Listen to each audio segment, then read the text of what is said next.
Hello बच्चों, let's see this question. The question says which physical constant for H2O has higher magnitude than D2O?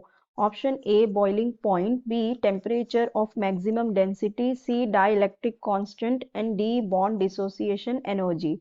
So यहाँ पे हमें इस question में ये पूछा गया है कि कौन सी फिजिकल कांस्टेंट ये जो चार ऑप्शन में दी है वो वाटर के लिए ज्यादा होगी एज कंपेयर टू D2O. ठीक है, तो हमारे पास यहाँ पे दो चीजें हैं, एक है वाटर और एक है D2O जो कि होता है हैवी वाटर। ठीक है, तो अब यहाँ पे हम वन बाय वन सबका देख लेते हैं। तो पहले बात हो रही है बॉइलिंग पॉइंट की। ठीक है, सो जो बॉइलिंग पॉइंट की अगर हम बात करें तो बॉइलिंग पॉइंट जो होता है, बॉइलिंग पॉइंट की अगर हम बात करें तो जो बॉइलिंग पॉइंट होता है वो वाटर का कम होता है D2O से। ठीक है, अब ऐसा होता क्यों है?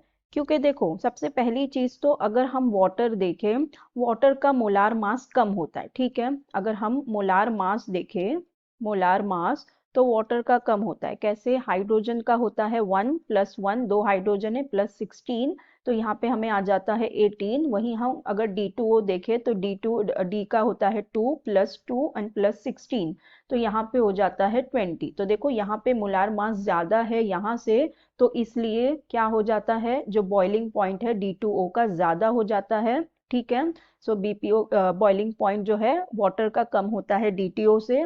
और एक चीज ये होती है कि जो DTO है इसकी क्या होती है, डेंसिटी हाई होती है। ठीक है, इसकी डेंसिटी ज्यादा होती है, इसलिए भी हम कह सकते हैं कि इसका बॉइलिंग पॉइंट क्या हो जाता है, ज्यादा हो जाता है। तो ये वाला हमारा ऑप्शन गलत हो जाएगा। हमें ये बताना है वाटर की किसकी ज्यादा है। ठीक है, तो यहाँ पे तो वाटर की कम है। फिर नेक्स्ट हमारा चेक करते हैं बी में हमें क्या दिया हुआ है। बी में हमें दिया हुआ है टेम्परेचर ऑफ मैक्सिमम डेंसिटी। ठीक है, देखो टेम्परेचर ऑफ मैक्सिमम डेंसिटी क्या होता है कि वो टेम्परेचर जब उसकी डेंसिटी सबसे ज्यादा होगी। ठीक है, डेंसिटी क्या होगी, मैक्सिमम होगी। सो देखो यहाँ पे क्या होता है, अगर हम कंपेयर करें तो वाटर के केस में जो मैक्सिमम डेंसिटी होती है, मतलब जब वाटर की मैक्सिमम जब वाटर की सबसे ज्यादा डेंसिटी होती है वो टेम्परेचर होता है, अगर हम केल्विन में देखें तो वो होता है 277.15 केल्विन। और अगर हम डिग्री देखें तो वो होता है अराउंड 4 डिग्री सेल्सियस के करीब। ठीक है, और अगर हम D2O का देखें तो D2O के केस में ये मैक्सिमम होती है एट 284.75 केल्विन के करीब ज्यादा होती है।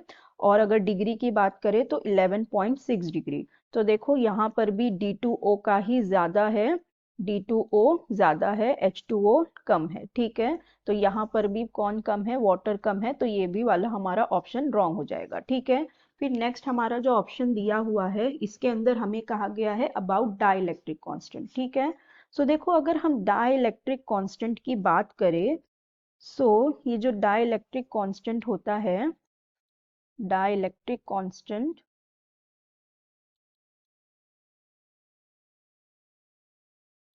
सो जो डाइलेक्ट्रिक कांस्टेंट होता है ये वाटर का ज्यादा होता है D2O से। ठीक है, यहाँ पे वाटर का ज्यादा होता है D2O से। सो ऐसा होता क्यों है? क्योंकि देखो वाटर के केस में क्या हो जाता है, वाटर के केस में होती है एक तो सबसे पहली चीज हाइड्रोजन बॉन्डिंग। ठीक है, वाटर के केस में हो जाती है हाइड्रोजन बॉन्डिंग, जिसकी वजह से वो क्या हो जाता है, वो बहुत ज्यादा मतलब वो उसका क्या हो जाएगा कि बहुत ज्यादा स्ट्रांग हो जाएगा हाइड्रोजन बॉन्डिंग होने की वजह से। ठीक है, तो इसलिए एक ये चीज हो जाती है। और अगर हम दूसरा देखें तो यहाँ पे क्या होता है, जो यहाँ पे हाइड्रोजन बॉन्डिंग हो गई बिटवीन हाइड्रोजन एंड ऑक्सीजन, क्योंकि क्या है यहाँ पे इलेक्ट्रोनेगेटिविटी का डिफरेंस है और यहाँ पे हाइड्रोजन भी है, तो यहाँ पे हाइड्रोजन और उसके बीच में हाइड्रोजन बॉन्डिंग हो जाती है। और एक दूसरी चीज जो वाटर होता है, it doesn't ionize so even, so it has strong charges. इसके पास जो चार्जेस होते हैं ना वाटर के, ये बहुत स्ट्रॉन्ग होते हैं, ये जल्दी आयोनाइज नहीं होते। ठीक है, हम इसे ये कह सकते हैं, it does not ionize often या सो इवन। ठीक है, ये जल्दी आयोनाइज नहीं होते क्योंकि इनके जो चार्जेस होते हैं वो बहुत स्ट्रॉन्ग होते हैं, क्योंकि ये बहुत टाइटली बाउंड होते हैं वाटर मॉलिक्यूल में, अगर हम कंपेयर करें D2O के केस में। ठीक है, तो इसलिए जो डाइलेक्ट्रिक कांस्टेंट होता है वो वाटर का ज़्यादा होता है D2O से।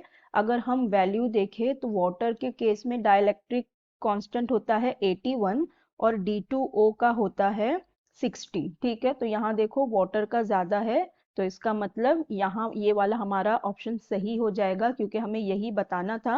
अब लास्ट वाला हमारा जो दिया है वो भी देख लेते हैं। लास्ट में हमें दिया हुआ है बॉन्ड डिसोसिएशन एनर्जी। ठीक है, सो देखो जो बॉन्ड डिसोसिएशन एनर्जी की बात है, बॉन्ड डिसोसिएशन एनर्जी, तो यहाँ पे देखो सबसे पहली चीज तो यहाँ पे हमारे पास है D2O और वाटर। सो जो D2O होता है इसके अंदर जो D है हमारा ड्यूटेरियम एंड ऑक्सीजन, इसके बीच में क्या है, इलेक्ट्रोनेगेटिविटी का डिफरेंस बहुत ज़्यादा हाई है। ठीक है, यहाँ पे इलेक्ट्रोनेगेटिविटी डिफरेंस हाई होने की वजह से भी क्या हो जाता है, एक तो ये बॉन्ड क्या हो जाता है, स्ट्रॉन्ग हो जाता है, इसलिए भी इसकी जो बॉन्ड डिसोसिएशन एनर्जी है D2O की, ये ज़्यादा हो जाती है। ठीक है, एक ये चीज़ होती है, और एक ये होता है कि जो हमारा D2O है इलेक्ट्रोनेगेटिविटी होने की वजह से क्या हो गया, पोलार भी ज़्यादा हो गया।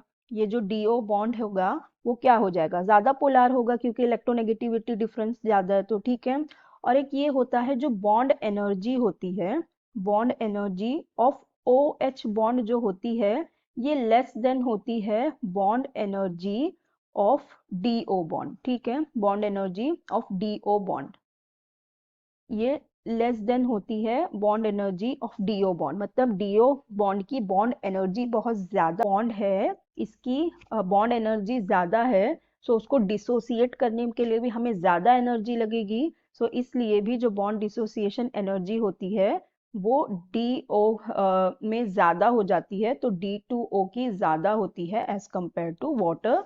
सो ये भी रॉन्ग हो जाएगा, क्योंकि यहाँ पे भी D2O ज्यादा है। तो हमारा करेक्ट ऑप्शन हमें ये बताना था कौन सा ज्यादा है, कौन सा फिजिकल कांस्टेंट। तो वाटर का तो वाटर के केस में सिर्फ डाइलेक्ट्रिक कांस्टेंट इसका ज्यादा है D2O से कंपेयर करने पे, तो हमारा करेक्ट ऑप्शन हो जाएगा option C। So I hope you understood it well. Best of luck, thank you.